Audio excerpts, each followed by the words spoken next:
Akkam jirtu daawwattoota keenya kabajamoo tamsaasa OMN kallattii kanaan oduuwwan amma nu dhaqqaban qabannee dhiyaanneerra oduu kana waliinis Andammaqaa Nagaasaati.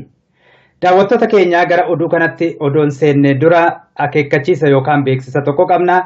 Wayita ammaa kana mootummaan Itoophiyaa loltoota agaazii alaabaa adda bilisummaa Oromoo itti kennuun godinaalee Arsii fi Shawaa Bahaa keessa deemsisaa waan jiruuf ummanni loltoota biraa se'ee akka hin simannee fi akka gara sanatti ittiin dhiyaanne dhaamsa amma nu dhaqqabeen akeekkachiifni kennameera. Wanta kana of eeggannoo akka gootan garanumaan sin beeksifna.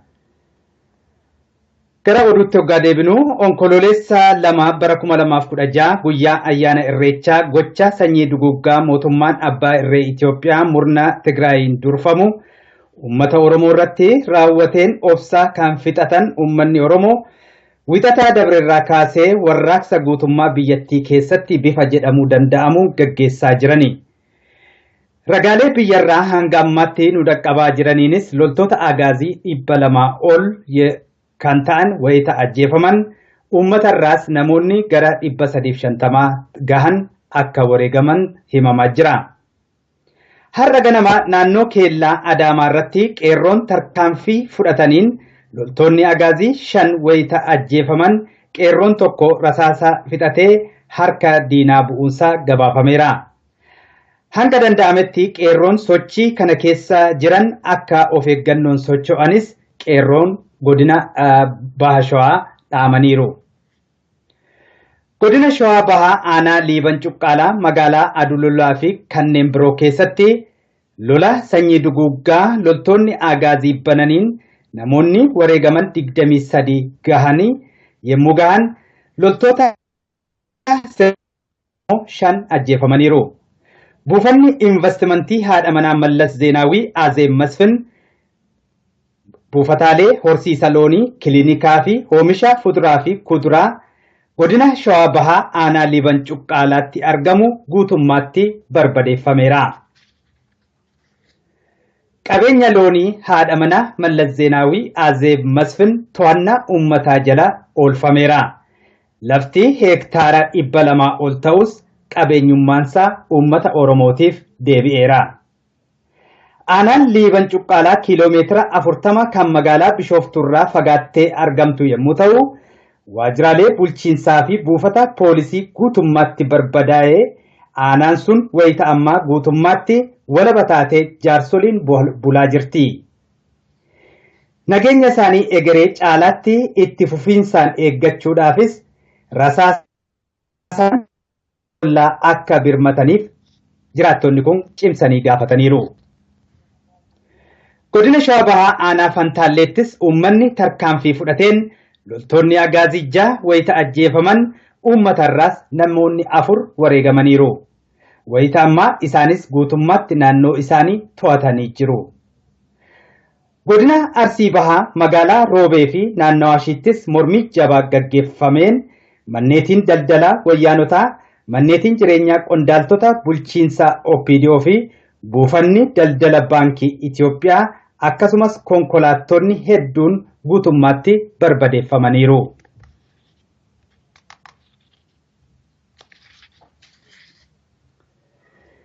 Hanga ammaatti uummatarraa namoonni 4 wayita wareegaman 30 kan ta'an immoo madaa'uun isaanii gabaafameera. Magaalaa Habbeettis waajjira poolisii irraa qawween kilaashkooppii 39 wayita harka uummataa seenu baankiin mootummichaas to'annaa uummataa jala ooleera. Godina Arsii Bahaa aanaa Roobee Diida'aa magaalaa Addeellee keessattis mormii cimaatu gaggeeffamaa jira. Mormii gaggeeffamaa jiru kanarratti uummatarraa namoonni 4 rasaasaan dhahamaniiru. Waajjiroonni mootummaa Maayibaasiin buufata konkolaataa mana Sheek Hasan Ibroo itti gaafatamaa damee nageenyaa aanichaa guutummaatti barbadeeffamaniiru. Achuma godina Arsii Bahaa aanaa Balee Gasgaar keessattis mormiin kun cimee itti fufee jira. Godina Shawaa Kibba Lixaa Sooddoo Daacceettii fi Gibsoottis mormii jabaa gaggeeffameen waajjiraaleen caasaalee sirnichaa irratti tarkaanfii fudhatameera. Mormii kana keessattis namoonni 14 wareegamaniiru. Godina Wallagga Lixaa aanaa Laaloo Assaabii magaalaa Waanjoottis loltoota agaazii konkolaataa afuriin itti bobbaafaman jiraattonni gootummaadhaan dura dhaabbachuun ofirraa deebisaniiru. Mormii kana keessattis namoonni lama wareegamaniiru. Isaanis obbo Nigaatuu Immiruu fi obbo Geetaawun Taammiruu ta'uun beekameera.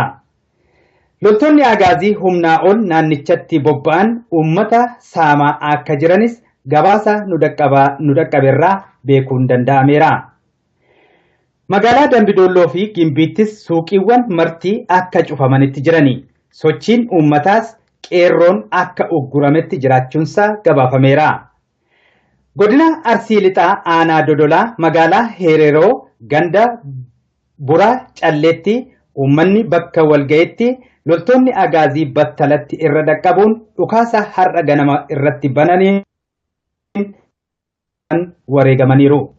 Qeerroon aanaa Dodolaa waajjira buufata agaazii keessa qubatanii jiran guutummaatti sana booda barbadeessaniiru. Hanga ammaatti miidhaa loltoota agaazii irra gahe addaan baafachuu hin dandeenye. Buufata qubannaa isaanii uummanni gadi lakkisiisuun akka achirraa ari'anis beekameera. Godina Shawaa Lixaa aanaa Walmaraa magaalaa guddootti gaggeeffamaa ooleera.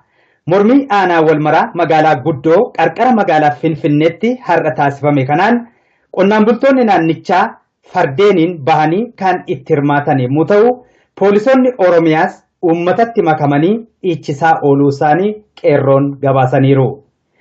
Gochaa kanatti kan aaran loltoonni agaazii uummatatti dhukaasuuf kan yaalan yommuu ta'u, deeggarsa Oromiyaatiin baraaramuu isaanii qeerroon naannichaa tokko kan OMN itti hime. Egaa daawwattoota keenya warraaqsi uummataa wayita ammaa babal'atee itti fufaa wayita jiru kanatti mootummaan kun toora bilbilaa fi intarneetaa waan ugguree jiruuf bakkeewwan mara qaqqabnee odeeffannoo bakkeewwan hafan isin biraan gahuu hin dandeenye. Garuu ammas yaaliin keenya kan itti fufu ta'a. Godina Elubbaaboraa aanaa Aallee keessatti kan argamu qabeenyi haadha manaa Mallas Zeenaawii Azeem Masfinii fi Sheek Allaamudiin kan ta'e lafti qonnaa Guumaroo Shaayii guutummaatti barbadaa'eera. Magaalaan Gorees wayita ammaa muddama guddaa keessa seentee jirti. Godina Jimmaa aanaa Xollaay keessattis qabeenya wayyaanotaa irratti tarkaanfii qeerroon fudhatameera. Godina Wallagga Lixaa aanaa Beeggiittis loltoota agaazii irratti tarkaanfii fudhatameen hedduun isaanii ajjeefamuun gabaafameera. Achuma godina Wallagga Lixaa Innaangoottis loltoonni agaazii lama wayita ajjeefaman uummatarraas namoonni 4 wareegamaniiru. Loltoonni agaazii duula sakattaa naannoo Aqaaqiitti bobba'uun uummata nagaa gooluuf yaalii taasisaa jiran tarkaanfii uummataatiin harkatti fashalaa'eera. Godina Arsii Lixaa aanaa Shaashamannee fi godina Baalee aanaa Madda Walaabuuttis mormiin kun itti fufee ooleera. Aanaa Shaashamanneetti qawween 70 harka uummataa seeneera. Waajjiraaleen tikaa sirnichaas guutummaatti barbadeeffameera. Har'a guyyaa nyaata lagachuun mormii kan eegalan barattoonni yuunivarsiitii Haarommayaa wayita ammaa kana mormii jabaa gaggeessaa jiran. Mooraa yuunivarsiitichaa keessa naanna'uun mormii jabaa fi dhaadannoolee dhageessisaa kan jiran ta'uunsaas qeerroon amma dhaamsanuu erganiin beeksisaniiru. Itti bahiinsa mormii kanaa oduu keenya gara boodaa keessatti qabannee kan dhiyaannu ta'a. Egaa daawwattoota keenya kabajamoo oduun Oromiyaa hanga ammaatti nu qaqqaban kan hanga ammaa turanii ammas duukaa buunee oduuwwan biroo dabalatee gara boodaatti deebinee kan simbiraan geenyu ta'a. Egaa hanga sanattuu turtii dansaa kan siniin jennu ogeessa kaameeraa fi teknikaa Farhaan Abdusalaamii fi anis Dammaqaa Nagaasaati. Turtii dansaa.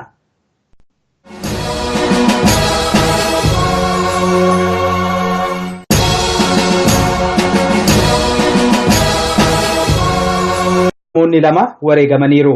Isaanis obbo Nigaatuu Immiruu fi obbo Geetaawun Taammiruu ta'uun beekameera. Loltoonni agaazii humnaa ol naannichatti bobba'an uummata saamaa akka jiranis gabaasa nu dhaqqaberraa beekuun danda'ameera. Magaalaa Dambidolloo fi Gimbiittis suuqiiwwan martii akka cufamanitti jirani. Sochiin uummataas qeerroon akka uggurametti jiraachuunsaa gabaafameera. Godina Arsii Lixaa Aanaa Dodolaa magaalaa Heereroo ganda Buraa Calleetti uummanni bakka walga'itti loltoonni agaazii battalatti irra dhaqqabuun dhukaasa har'a ganama irratti bananii wareegamaniiru. Qeerroon Aanaa Dodolaa waajjira buufata agaazii keessa qubatanii jiran guutummaatti sana booda barbadeessaniiru. Hanga ammaatti miidhaa loltoota agaazii irra gahe addaan baafachuu hin dandeenye. Buufata qubannaa isaanii uummanni gadi lakkisiisuun akka achirraa ari'anis beekameera. Godina Shawaa Lixaa Aanaa Walmaraa magaalaa guddootti gaggeeffamaa ooleera. Mormii Aanaa Walmaraa magaalaa guddoo qarqara magaalaa Finfinneetti har'a taasifame kanaan qonnaan bultoonni naannichaa fardi. Ragaalee biyyarraa hanga ammaatti nu dhaqqabaa jiraniinis loltoota agaazii 200 ol kan ta'an wayita ajjeefaman uummatarraas namoonni gara 350 gahan akka wareegaman himamaa jira. Har'a ganama naannoo Keellaa Adaamaa irratti qeerroon tarkaanfii fudhataniin loltoonni agaazii 5 wayita ajjeefaman qeerroon tokko rasaasa fixatee harka diinaa bu'uunsaa gabaafameera. Hanga danda'ametti qeerroon sochii kana keessa jiran akka of eeggannoon socho'anis qeerroon godina Baha Shawaa dhaamaniiru. Godina Shawaa Bahaa Aanaa Liiban Cuqqaalaa magaalaa Adululaa fi kanneen biroo keessatti lola sanyii duguuggaa loltoonni agaazii bananiin namoonni wareegaman 23 gahanii yommuu gahan loltoota 5 ajjeefamaniiru. Buufanni investimentii haadha manaa Mallas Zeenaawii Azeem Masfin buufataalee horsiisa loonii, kiliinikaa fi oomisha fuduraa fi kuduraa godina Shawaa Bahaa Aanaa Liiban Cuqqaalaatti argamu guutummaatti barbadeeffameera.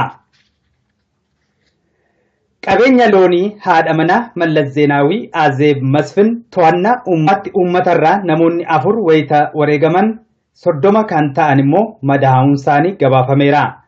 Magaalaa Habbeettis waajjira poolisii irraa qawween kilaashkooppii 39 wayita harka uummataa seenu baankiin mootummichaas to'annaa uummataa jala ooleera. Godina Arsii Bahaa Aanaa Roobee Diida'aa magaalaa Addeellee keessattis mormii cimaatu gaggeeffamaa jira. Mormii gaggeeffamaa jiru kanaan uummatarraa namoonni 4 rasaasaan dhahamaniiru. Waajjiroonni mootummaa Maayibaasiin buufata konkolaataa mana Sheek Hassan Ibroo itti gaafatamaa damee nageenyaa aanichaa guutummaatti barbadeeffamaniiru. Achuma godina Arsii Bahaa Aanaa Balee Gasgaar keessattis mormiin kun cimee itti fufee jira. Godina Shawaa Kibba Lixaa Sooddoo Daacceettii fi Gibsoottis mormii jabaa gaggeeffameen waajjiraaleen caasaalee sirnichaa irratti tarkaanfii fudhatameera. Mormii kana keessattis namoonni 14 wareegamaniiru. Godina Wallagga Lixaa Aanaa Laaloo Assaabii magaalaa Waanjoottis loltoota agaazii konkolaataa 4 itti bobbaafaman jiraattonni gootummaadhaan dura dhaabbachuun ofirraa deebisaniiru. Mormii kana keessattis namataa jala oolfameera. Lafti heektaara 200 ol ta'us qabeenyummaansaa uummata Oromootiif deebi'eera. Aanaan Liiban Cuqqaalaa kiiloomeetira 40 kan magaalaa Bishooftuurraa fagaattee argamtu yommuu ta'u, waajjiraalee bulchiinsaa fi buufata poolisii guutummaatti barbadaa'ee aanaan sun wayita ammaa guutummaatti walaba taatee jaarsoliin bulaa jirti. Nageenya isaanii egeree caalaatti itti fufiinsaan eeggachuudhaafis rasaasaan akka birmataniif jiraattonni kun cimsanii gaafataniiru. Godina Shawaa Bahaa Aanaa Fantaalleettis uummanni tarkaanfii fudhateen loltoonni agaazijaa wayita ajjeefaman uummatarraas namoonni 4 wareegamaniiru. Wayita ammaa isaanis guutummaatti naannoo isaanii to'atanii jiru. Godina Arsii Bahaa magaalaa Roobee fi naannawaa ishiittis mormii jabaa gaggeeffameen manneetiin daldalaa wayyaanotaa, manneetiin jireenyaa qondaaltota bulchiinsa OPDO fi buufanni daldala baankii Itoophiyaa akkasumas konkolaattonni hedduun guutummaatti barbadeeffamaniiru.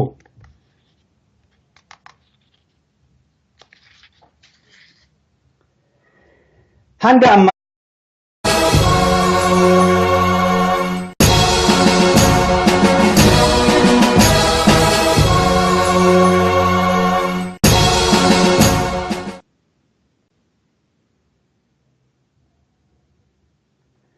akkam jirtu daawwattoota keenya kabajamoo tamsaasa OMN kallattii kanaan oduuwwan amma nu dhaqqaban qabannee dhiyaanneerra oduu kana waliinis Andammaqaa Nagaasaati.